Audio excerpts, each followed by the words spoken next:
Number 7। In this episode मैं आपको समझाऊंगा कि किस तरह से आपको जो स्टेप्स जो मैंने एपिसोड नंबर 6 पे बताया था, द 4 इजी स्टेप्स, वो 4 इजी स्टेप्स को किस तरह से हम यूज करेंगे ये एपिसोड नंबर 7 में विद एग्जांपल्स मैं आपको बताऊंगा। Let's start with examples. In this table you can see there are 3 columns, tense, active voice and passive voice. अब सर यहाँ पे अपने टेंस जो फर्स्ट कॉलम जो है वहां पे अपने टेंस क्यों लिखा है? क्योंकि ये जो एक्टिव वॉइस जो है ना, उसके जो क्वेश्चन मतलब एक्टिव वॉइस जो है वो मोस्टली टेंस के फॉर्म में ही रहता है, राइट? तो जैसे आप फर्स्ट देख सकते हैं, first is of simple present, second is present perfect and third is present continuous. याद रखना फोर्थ वाला जो है present perfect continuous tense, note down कीजिए, प्रेजेंट परफेक्ट कंटीन्यूअस टेंस नहीं आएगा in the change the voice. Present perfect continuous tense. So present tense के 3 type जो है इसी में ही ये एक्टिव वॉइस के क्वेश्चंस फ्रेम होंगे। ओके, अब जो सर यहाँ पे जो छोटा सा जो टेबल आपने ड्रॉ किया वो क्या है? सो एक ये रिमाइंडर टाइप का टेबल है जहां पे आपको याद होगा, राइट, ऑफ एपिसोड नंबर 6, जहां पे स्टेप्स थे, स्टेप नंबर 1, स्टेप नंबर 2, जो एपिसोड 6 में हम लोग ने बताया था कि किस तरह से 4 इजी स्टेप्स से आप एक्टिव टू पैसिव वॉइस कर सकते हो। तो step number 1 is find verb, start answer after that verb, right? तो स्टेप नंबर 1 क्या था? पहले आपको क्वेश्चन में वर्ब फाइंड करना है, फिर वर्ब के बाद जो भी वर्ड रहेगा वहां से आपको आंसर स्टार्ट करना है। सेकेंड स्टेप जो था that was of magic formulas. तो यहाँ पे मैंने 1 2 3 यहाँ पे मैजिक फॉर्मूलाज यहाँ पे आपके लिए लिखा है जो आपको हेल्पफुल होगा in solving these 3 questions. Step number 3 जो है यहाँ पे if your verb was in V1, if your verb is in V2 या if your verb is in V4 in the question, तो आपको आंसर में किस में करना था? V3 में। If your verb is already in V3 तो आपको किस में रखना था? उसको V3 में ही रखना था, राइट? ये सब जो मैं आपको याद दिला रहा हूं that is of episode number 6। And step number 4 जो था दैट वाज यूज बाय, आपको बाय जो बाय जो वर्ड है वो यूज करना है। तो इट इज लाइक ये जो टेबल है, राइट, ये जो बॉक्स है वो आपके लिए एक रिमाइंडर टाइप का बॉक्स है। So the first example is he eats an apple, he eats an apple, right? So यहाँ पे हमें फर्स्ट स्टेप जो था स्टेप नंबर 1, राइट, उसमें हमें क्या करना है? फर्स्ट हमें वर्ब फाइंड करना है। What you have to find? Verb in the question. So he eats an apple, ये जो क्वेश्चन है इसमें हमारा वर्ब क्या होगा? Eats, right? फिर मैंने आपको क्या समझाया था? वर्ब के बाद जो वर्ड रहेगा वहां से you have to start your answer, start answer after that verb. Okay, right? So verb ये है, उसके बाद कौन सा पार्ट है? After that verb an apple. So ये जो ऑब्जेक्ट है वो किसके प्लेस पे चले जाएगा? सब्जेक्ट के प्लेस पे। सो यहाँ पे मैं लिखूंगा एन एप्पल, राइट? समझ में आया? जो ऑब्जेक्ट है वो हमारे सब्जेक्ट के प्लेस पे आ गया। क्लियर? अंडरस्टूड? ओके, फिर से स्टेप नंबर 2 क्या है? Use magic formulas. Use what? Magic formula. अब यहाँ पे आपको देख सकते हैं जैसे मैंने फर्स्ट वाला यहाँ पे लिखा है, if your verb is in V1 और V1S you have to use is, am, are, पर use as per the answer, USPA का मतलब होता है use as per the answer। So यहाँ पे जो मेरा verb है that is in V1S form, that is in V1S form, right? V1S form में है तो मैं क्या यूज करूंगा? is, am, are में से कोई एक यूज करूंगा, बट वो तीनों में से क्या यूज करें कैसे पता चलेगा? use as per the answer। तो मेरा जो आंसर है वो किससे स्टार्ट हो रहा है? An apple. So an apple मतलब कितने एप्पल हो गए? 1। ओके, सो सिंगुलर की बात हो रही है यहाँ पे, तो मैं क्या यूज करूंगा? Is. So an apple is. Understood? याद है? समझ में आया? ओके, उसके बाद स्टेप नंबर 3 क्या बोल रहा है?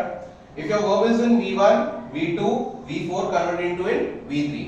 सो यहाँ पे जो मेरा वर्ब है वो किसमें? V1S फॉर्म में, मतलब V1 फॉर्म में, राइट? V1S मतलब V1 उसके फॉर्म में हो गया, V1 फॉर्म में होगा। सो हम उसको भी किसमें कन्वर्ट करेंगे? V3 फॉर्म में। तो ईट का V3 form will be what? Eden. Understood? Right? उसके बाद लास्ट फॉर्मूला क्या बोलता है? Use by. स्टेप नंबर 4 जो है वो क्या बोल रहा है? यूज बाय, तो मैंने यहाँ पे लिख दिया बाय। अब जैसे ऑब्जेक्ट जो सब्जेक्ट के प्लेस पे गया, तो सब्जेक्ट जो है ही, वो भी उसके प्लेस पे जाएगा ऑब्जेक्ट के प्लेस, तो ही का क्या बनेगा, him. An apple is eaten by him. Let's see the second example. He has eaten an apple. He has eaten an apple. फिर से step number 1 हमें क्या करना है? You have to find the verb in the question. So my verb in the question is eating, right? अब हमें क्या करना है? verb के बाद जो word होता है वहां से आंसर स्टार्ट करना है. So eaten के बाद जो पार्ट है that is what, an apple. So object जो है वो subject के प्लेस पे आ गया. An apple came in subject place. Okay, ये हमारा step number 1 हो गया. Step number 2 जो है that is what, magic formula, right? उसमें अभी आपको देखना है, right? In the question you have to see. यार question में तो क्या दिख रहा है? Has. Question में आपको क्या दिख रहा है? Has दिख रहा है, right? So if question has in the question, right? तो आपको क्या यूज करना है? Has slash have plus been. Use as per the क्या है? Answer. Use as per the answer. So an apple है, right? So an apple मतलब क्या हुआ?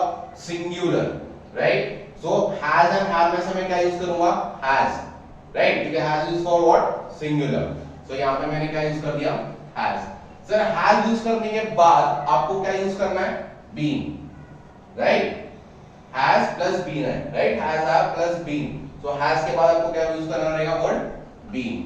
ये कर लिया मैंने, understood. An apple has been, ये हुआ स्टेप नंबर 2. अब स्टेप नंबर 3, जो वर्ब है क्वेश्चन में वो कौन से फॉर्म है? ऑलरेडी V3 फॉर्म में, ठीक है, कीप इट इनटू V3. सो यहां पे मैंने लिख दिया V3 फॉर्म में. स्टेप नंबर 4 क्या बोलता है? यूज बाय, यहां पे लिख दिया मैंने बाय. एंड जो ये ही था, जो सब्जेक्ट साइड पे ही था, वो वहां जाके क्या बनेगा? हिम. So, इस तरह से आपका आंसर क्रिएट हो रहा है in passive voice. See the third example, that is he is eating an apple. He is eating an apple, right? फिर से क्या करेंगे? फर्स्ट का verb फाइंड करेंगे. So verb यहाँ पे क्या है? Eating, right? verb के बाद जो वर्ड है that is an apple. तो याद है ना, verb के बाद जो भी वर्ड रहेगा वहां से आपको आंसर स्टार्ट करना है. So it will become what? An apple. So आपका जो ऑब्जेक्ट है वो सब्जेक्ट के प्लेस पे आ गया, right? Step number 2, what? Magic formula. So magic formula में यहाँ पे थर्ड जो मैंने यहाँ पे लिखा हुआ है, राइट? सो इफ क्वेश्चन में ऐसा कुछ है कि इज ईटिंग है या एम ईटिंग या आर ईटिंग है, राइट? तो यहाँ पे आप देख सकते हो इज एंड V4 है. V4 means ING word, right? In the question क्या है? इज एंड V4 वर्ड है, मींस आईएनजी वर्ड है. तो आपको आंसर में क्या यूज करना है? is am are plus being, is am are plus being use करना है आपको, राइट? समझ में आया? पर is किसके लिए यूज करना है? सिंगुलर के लिए. am किसके लिए यूज करना है? I के लिए. and are किसके लिए यूज करना है? you and प्लूरल के लिए. सो वो भी किस तरह से यूज करना है? Use as per the answer है, राइट? तो यहाँ पे फिर से आपको देखना पड़ेगा कि आंसर में जो मेरा आंसर है किससे स्टार्ट हो रहा है? an apple से. सो an apple मतलब क्या हुआ? सिंगुलर. सो आप इस एम आर में से क्या यूज करोगे? Is, right? तो यहाँ पे यूज कर लिया हमने is, understood, right? Is use करने के बाद हमें कौन सा वर्ड यूज करना है? Being, right? इज के बाद क्या यूज करेंगे? बीइंग, क्योंकि प्लस बीइंग लिखा हुआ है. So being, an apple is being. यहाँ पे हम लोग ने स्टेप नंबर 2 कंप्लीट किया. Step number 3, your verb is in which form in the question? V4 form converted into V3 form. तो eating का क्या बनेगा? eaten, right? Then fourth step is what? use by. तो वो लिख दिया हम लोग ने, by लिख दिया, right? and जो object है, right? sorry, जो subject है यहाँ पे he, वो क्या बनेगा object प्लेस पे जाके? him. so यहाँ पे हमने प्रेजेंट टेंस के तीनों एग्जांपल्स सॉल्व कर लिए. Let's move on the past tense form. जैसे आप देख सकते हो in the first column simple past है, past perfect and past continuous है, राइट? मींस यहाँ पे जो क्वेश्चन है, यहाँ पे जो एग्जांपल्स है वो पास्ट टेंस के फॉर्म में है. पास्ट टेंस में भी आपको ये नोट याद रखना है, नोट डाउन करना है कि पास्ट परफेक्ट कंटीन्यूअस टेंस जो है वो नहीं होगा, राइट? चलो स्टार्ट करते हैं. So the first example is I wrote a letter. I wrote a letter. तो स्टेप नंबर 1 क्या करना है हमें, याद है ना, find verb in the question. Verb के बाद जो भी वर्ड रहेगा वहां से आपको आंसर स्टार्ट करना है.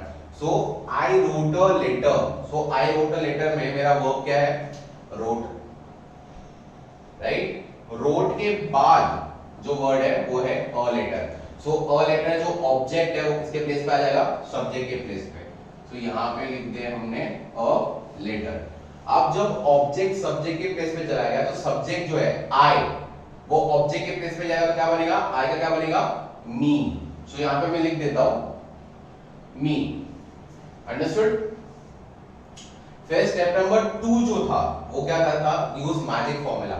सो मैंने क्या बताया था, if your question holds the verb V2, if your verb in the question is in V2 form, right, तो आपको क्या यूज करना है, was या तो were. was हम किसके लिए यूज करेंगे, सिंगुलर के लिए. were हम किसके लिए यूज करेंगे, you and प्लूरल के लिए, राइट? use as per क्या था वो, आंसर. use as per आंसर. सो यहां पे आपका आंसर किससे स्टार्ट हो रहा है, a letter. So a letter क्या हो गया, सिंगुलर, तो आप क्या यूज करोगे, was. तो यहां पे लिख दिया मैंने was. यहां पे हमने स्टेप नंबर 2 कंप्लीट किया. अब स्टेप नंबर 3 क्या बोलता है, if your verb is in V1, V2, V4 convert it into V3. if your verb is already in V3 keep it into V3. Okay, so यहां पे क्वेश्चन में हमारा जो वर्ब है वो कौन से फॉर्म है, V2 फॉर्म है. सो हम उसको किस में कन्वर्ट करेंगे, V3 फॉर्म में. So that will be written. Okay, so यहां पे हमने स्टेप नंबर 3 कंप्लीट किया. अब स्टेप नंबर 4 क्या है, use by. So a letter was written by me. ये आपका आंसर बन गया. Let's see the second example. I had written a letter, right? So यहाँ पे आपको क्या करना है, यहाँ पे आपको पहला फर्स्ट काम जो होता है वो क्या करना है, step number 1 finding verb in the question. So I had written a letter में आपका वर्ब क्या बनेगा, written. अब वर्ब के बाद जो वर्ड रहेगा वहां से you have to start your answer. Means जो ऑब्जेक्ट है वो सब्जेक्ट के प्लेस पे, सब्जेक्ट जो है वो ऑब्जेक्ट के प्लेस पे. तो यहां पे आएगा अ लेटर. अब जो ये आई है, सब्जेक्ट जो ऑब्जेक्ट जो था वो सब्जेक्ट के प्लेस पे आ गया, तो सब्जेक्ट जो है वो ऑब्जेक्ट के प्लेस पे आएगा. So it will become me. Okay, समझ में आई का क्या बन गया, me, right? Step number 2 magic formula. अब क्वेश्चन में आपको कौन सा वर्ड दिख रहा है, हैड दिख रहा है, right? So if question has had तो आपको आंसर में क्या यूज करना है, हैड प्लस बीन. सो मैं यहां पे क्या यूज करूंगा, had been. Okay, understood? अब जो वर्ब है स्टेप नंबर 3 क्या बोलता है, if your verb is in V1, V2, V4 convert it into in V3 and already V3 में तो उसको V3 में ही रखो. So this is in already in V3 form, तो हम उसको V3 फॉर्म में ही रखेंगे. That is written. And last जो स्टेप है वो क्या बोलता है, यूज बाय. सो यहां पे हमने क्या यूज कर लिया, बाय. So यहाँ पे आंसर बन गया a letter had been written by me. Understood? Let's move to the third example. That is I was writing a letter. I was writing a letter. तो फर्स्ट काम क्या करना है, verb फाइंड करना है. तो this is my verb. verb के बाद जो भी वर्ड रहेगा वहां से आपको आंसर स्टार्ट करना है. So जो ऑब्जेक्ट था वो सब्जेक्ट के प्लेस पे आ गया. ओके, एंड सब्जेक्ट जो है वो ऑब्जेक्ट के प्लेस पे. तो I का क्या बनेगा, me. Okay, step number 2 use magic formulas. अब मैजिक फॉर्मूला में आपको देखना है कि क्वेश्चन में कौन सा वर्ड है, was है या were है, कोई भी हो. मैजिक फॉर्मूला में was या were. If was and were कहां पे, क्वेश्चन में. सो आपको यहां पे मैंने जैसे fill in the blanks dash डाला हुआ है, प्लस बीइंग है. तो इफ क्वेश्चन में was है तो आप क्या लिखोगे, was being. इफ क्वेश्चन में were है तो आप क्या लिखोगे, were being. So यहां पे मैंने लिखा है use as per the question, USPQ, use as per the question. तो यहां पे क्वेश्चन में कौन सा वर्ड है, was. तो हम आंसर में क्या यूज करेंगे, was being. Okay, this makes step number 2. अब स्टेप नंबर 3 यहां पे क्या होगा, वर्ब किसमें, V4 फॉर्म में. किसमें करेंगे, V3 फॉर्म में. सो क्या बनेगा, written. एंड स्टेप नंबर जो 4 है वो क्या है, यूज बाय। सो यहाँ पे आपका जो आंसर है it will be a letter was being written by me. Understood? Let's move to the future tense, right? आपको यहाँ पे फ्यूचर टेंस में एक नोट डाउन करना है कि सिर्फ simple future and future perfect में ही चेंज द वॉइस में क्वेश्चन फ्रेम होगा। फ्यूचर कंटिन्यूअस में नहीं होगा, फ्यूचर परफेक्ट कंटिन्यूअस टेंस में नहीं फ्रेम होगा। फ्यूचर में सिर्फ simple future and future perfect में ही एक्टिव वॉइस में क्वेश्चन आपका फ्रेम होता है। Okay, so the first example is they shall drive a car. They shall drive a car. तो फर्स्ट काम हम क्या करते हैं, we find verb and verb के बाद जो वर्ड होता है वहां से we start our answer. So they shall drive a car. So यहाँ पे एक्शन वर्ड क्या है, ड्राइव। सो ड्राइव हमारा क्या बन गया, वर्ब। उसके बाद कौन सा वर्ड है, अ कार। सो अ कार से मैंने स्टार्ट किया। सो अ कार इज ऑब्जेक्ट, कौन से प्लेस पे आ गया, सब्जेक्ट के प्लेस पे आ गया, राइट? एंड सब्जेक्ट जो है दे, वो कौन से प्लेस पे जाएगा, ऑब्जेक्ट के प्लेस पे। तो क्या बनेगा, देम। सो दे का क्या बन गया यहाँ पे, देम। तो स्टेप नंबर 1 हमने किया, राइट? सब्जेक्ट के प्लेस पे ऑब्जेक्ट, ऑब्जेक्ट के प्लेस पे subject. Step number 2 is use magic formula. So आपको क्वेश्चन में देखना है अच्छे से कि यहाँ पे दे shall drive a car. So यहाँ पे जो मैजिक फॉर्मूला है, राइट, इसमें कौन सा वर्ड यहाँ पे कोई आपको यहाँ पे दिख रहा है, ओनली शैल। यहाँ पे सिर्फ और सिर्फ क्या है, शैल है। सो शैल, विल, कैन, कुड, मे और भी बहुत सारे वर्ड्स है, वो एपिसोड नंबर आपको 6 में दिख जाएंगे। जो भी वर्ड्स, इनमें से जो भी वर्ड्स होंगे, राइट, आपको उसके आगे क्या लगाना है, be. Means you have to use as per the question, use as per the question. तो यहाँ पे आपको क्वेश्चन में कौन सा वर्ड दिख रहा है, शैल दिख रहा है। सो आप क्या यूज करोगे, शैल बी, राइट? तो यहाँ पे मैं लिखूंगा शैल बी। ओके, फिर स्टेप नंबर 3 क्या है, if your verb is in V1, V2, V4 convert into V3। तो यहाँ पे जो मेरा वर्ब है कौन से फॉर्म में, ड्राइव, V1 फॉर्म में। तो उसको किस में फॉर्म में करूंगा, V3 फॉर्म में। That is what, driven. तो यहाँ पे लिख दिया मैंने driven. And step number 4 use by. So answer will be a car shall be driven by them. Move to the second example, that is they shall have driven a car. They shall have driven a car. तो first काम क्या करना है, verb find करना है। verb is what, driven. Okay, right? उसके बाद कौन सा वर्ड है, a car. So a car object है, वो कौन से प्लेस पे आ गया, सब्जेक्ट के प्लेस पे आ गया। तो सब्जेक्ट जो है they, वो क्या बनेगा, ऑब्जेक्ट के प्लेस पे जाके them. they का क्या बनेगा, them. Okay, understood? Step number 2 क्या है, यूज मैजिक फॉर्मूला। सो आपको सेंटेंस में क्या दिख रहा है, shall have दिख रहा है, राइट? shall have। सो यहाँ पे मैंने क्या लिखा था, फर्स्ट वाले भी will have या shall have हो, डैश प्लस been यूज करना है, BEEN, use as per the question. तो यहाँ पे क्या है, shall have है। सो मैं क्या यूज करूंगा, यहाँ पे shall have प्लस been। तो shall have been ये लिख दिया मैंने यहाँ पे। Step number 2 magic formula. Step number 3, मेरा जो वर्ब है वो ऑलरेडी कौन से फॉर्म में, V3 फॉर्म में। तो उसको किसके फॉर्म में रखूंगा मैं, V3 फॉर्म में, that is driven. And last जो फोर्थ स्टेप है, that is what, use by. So यहां पे लिख दिया मैंने बाय। तो this makes the answer a car shall have been driven by them. जो ये टेबल हम लोग ने अभी सॉल्व किया, present tense, past tense and future tense के, राइट, जो भी एग्जांपल्स हम लोग ने यहाँ पे सॉल्व किया हुआ है, राइट। सो ये जो टेबल है ये बहुत ही इंपॉर्टेंट है। यहाँ पे मैंने आपको बताया कि किस तरह से हमें 4 स्टेप्स यूज करने हैं एंड किस तरह से active to passive voice answer create करना है, राइट। अब यहाँ पे मैं और एग्जांपल्स आपको समझाऊंगा।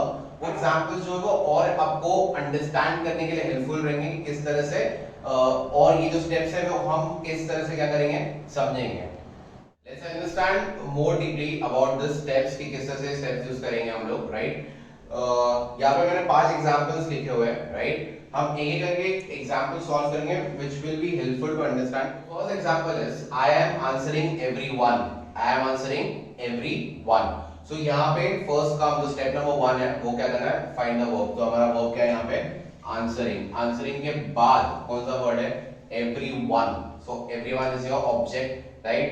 so वो यहाँ पे आ जाएगा, सब्जेक्ट साइड में तो चेंज होगा नहीं, राइट? सो यहाँ पे लिखूंगा मैं everyone.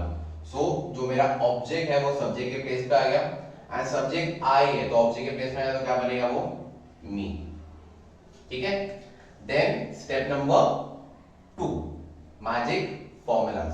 अब यहाँ पे आपको देखना है कि यहाँ पे आप देख सकते हो क्वेश्चन में एम और V4 है, is am are plus V4. तो इस क्वेश्चन में is am are plus V4 होता है, मतलब जैसे यहाँ पे एम और V4 है तो हम क्या यूज करेंगे, is am are plus being, BEING being, right? But कैसे यूज करना है, use as per the answer. So मेरा यहाँ पे जो आंसर है वो किससे स्टार्ट हो रहा है, एवरीवन. एवरीवन इज व्हाट, एक की बात कर रहे हैं, नो, प्लूरल की बात कर रहे हैं. सो एवरीवन के बाद कौन सा वर्ड यूज करूंगा मैं, आर, क्यों are is used for what, plural. तो यहाँ पे मैं लिखूंगा आर. सर यहाँ पे तो एम था, आपको यहाँ पे एम नहीं, सी एवरीवन जो है ना प्लूरल है, इसलिए मैंने यहाँ पे क्या यूज किया, आर. Understood, right? उसके बाद मुझे क्या यूज करना है, इज एम आर प्लस क्या था, बीइंग, BEING. सो यहाँ पे यूज करूंगा मैं being. Understood? This makes step number 2. Step number 3 क्या है? If your verb is in V4, तो किस में कन्वर्ट करूंगा, V3 में. तो आंसरिंग का क्या बनेगा, answered, ED, right? And the fourth step is what? By, and last में me. So the answer is everyone are being answered by me. Let's move to the second example. That is Suresh had studied poetry. Suresh had studied poetry. So यहाँ पे मेरा verb क्या है, studied. उसके आगे क्या लिखा हुआ है, poetry. So ऑब्जेक्ट जो है वो सब्जेक्ट के प्लेस पे आएगा. So it will become poetry. तो ये बन गया हमारा सब्जेक्ट. ओके. अब सेंटेंस में देखने का मैजिक फॉर्मूलास में से आपको देखना है क्वेश्चन वाले पार्ट में से. तो यहाँ पे आपको क्या दिख रहा है, had दिख रहा है, तो वो ही आंसर में क्या बनेगा, had been. So had been. तो ये मेरा स्टेप नंबर 2 था. देन स्टेप नंबर 3, स्टडीड जो है वो ऑलरेडी कौन से फॉर्म में, V3 फॉर्म में, तो उसको हम लोग किसके फॉर्म में रखेंगे, V3 फॉर्म में. So it will be studied, it will be studied. Understood, right? उसके बाद हमें क्या करना है, द फोर्थ स्टेप जो यूज करना है, दैट इज बाय. और जैसे ऑब्जेक्ट सब्जेक्ट के प्लेस पे है तो सब्जेक्ट किसके प्लेस पे आएगा, ऑब्जेक्ट के प्लेस पे. So it will become Suresh, right? So my answer will be poetry had been studied by Suresh. Understood? The third example is they were painting the wall, right? So यहाँ पे मेरा verb क्या है, painting, right? Painting is the verb. तो इसके बाद जो word है वो क्या है, द वॉल्स. तो यहां पे लिखूंगा मैं the walls. Okay, understood? Step number 2 हमें क्या यूज करना है, मैजिक फॉर्मूला. सो आप देख सकते हो यहां पे क्वेश्चन में कौन सा वर्ड है, वर है, राइट? सो याद है, इफ क्वेश्चन हैज वाज और वर तो आपको क्या यूज करना है, dash plus been, BEEN, use as per the question है. तो यहां पे क्वेश्चन में ऑलरेडी वर है तो मैं क्या यूज करूंगा, were been. Okay, this makes step number 2. अब स्टेप नंबर 4 क्या है, ये जो पेंटिंग है किसके फॉर्म में, वर्ब जो कौन से फॉर्म में, V4 फॉर्म में, तो उसको हम लोग कौन से फॉर्म में करेंगे, V3 फॉर्म में. It will be painted. तो यहां पे मैंने V3 फॉर्म में किया. अब स्टेप नंबर 4, दैट इज क्या यूज करना है हमें, बाय. अब ये यहाँ पे जो ऑब्जेक्ट था वो सब्जेक्ट के प्लेस पे रहेगा, तो जो सब्जेक्ट है क्या, दे, वो क्या बनेगा, them. So the answer will be the walls were being painted by them. Let's move to the fourth example. They may win the match. They may win the match. तो यहाँ पे verb क्या है, win, और उसके बाद क्या है, the match. तो हम यहाँ पे लिखेंगे the match. लिख दिया. फिर आपको सेंटेंस में चेक करना है कि कौन सा वर्ड है यहाँ पे, हाँ may है. सो जो मैजिक फॉर्मूला का जो टेबल है उसका 8th वन जो है, 8th टाइप जो 8th फॉर्मूला है उसमें मैंने जैसे बताया shall, will, can, could, may, might, must, इनमें से कोई भी वर्ड आता है क्वेश्चन में तो dash plus be, BE use करना है आपको. तो यहाँ पे कौन सा वर्ड है, may है, तो मैं क्या यूज करूंगा, may be, तो the match may be, this makes step number 2. अब step number 3 क्या है, आपका जो verb है कौन से फॉर्म में, V1 फॉर्म में, so I will convert into it V3 form, तो may का क्या बनेगा, मतलब जो win है उसका क्या बनेगा, 1. Okay, the match may be 1, and then the fourth step that is use by, right. अब ऑब्जेक्ट सब्जेक्ट के प्लेस पे आ गया, जो सब्जेक्ट है वो कौन से प्लेस में आएगा, ऑब्जेक्ट के, तो क्या बनेगा, then. So the answer is the match may be won by them. The last जो एग्जांपल है, ओपन द विंडो, तो जैसे मैंने एग्जांपल रीड किया तो आपको लगा कि ऑर्डर दे रहे सर, तो वैसे ही ऑर्डर टाइप का सेंटेंस है, ओपन द विंडो. सो कभी भी if your sentence is in order form, request form में है, कमांड फॉर्म में है, तो याद रखना आपको जो भी स्टेप्स है वो यूज नहीं करना, आपको ये सिंपल फॉर्मूला यूज करना है 4 वर्ड्स का, let object be plus V3, let object be plus V3. सो यहाँ पे हम क्या लिखूंगा, मैं यहाँ पे first what we will write, let लिख दिया. और ऑब्जेक्ट क्या है, पूरे सेंटेंस में ऑब्जेक्ट क्या है, द विंडोज, यहाँ पे लिखूंगा मैं द विंडोज. ओके, फिर हमें कौन सा वर्ड यूज करना है, बी, तो यहां लिख दूंगा मैं बी. एंड वर्ब का कौन सा फॉर्म, V3 फॉर्म, तो यहाँ पे वर्ब क्या है, ओपन, एक्शन है ना, उसका V3 form will be open. So यहाँ पे आपका आंसर क्या बनेगा, let the windows be open. I hope ये एक्स्ट्रा एग्जांपल्स आपको हेल्पफुल रहेंगे to understand the episode number 6 की जो स्टेप्स है, राइट, ये आपको क्लियरली एपिसोड नंबर 7 में समझे होंगे. Thank you everyone for watching this episode. See to it, ये जो चेंज द वॉइस का जो एपिसोड है, राइट, एपिसोड नंबर 5, 6 एंड 7, वो आप कंटिन्यू देखो, right, continue in the sense series wise आप देखो, because it will be helpful to understand this topic, change the voice. Here we have ended with episode number 7 of Grammarology series that was on change the voice. Please see to it you like, share and subscribe this channel. Keep watching. Thank you very much.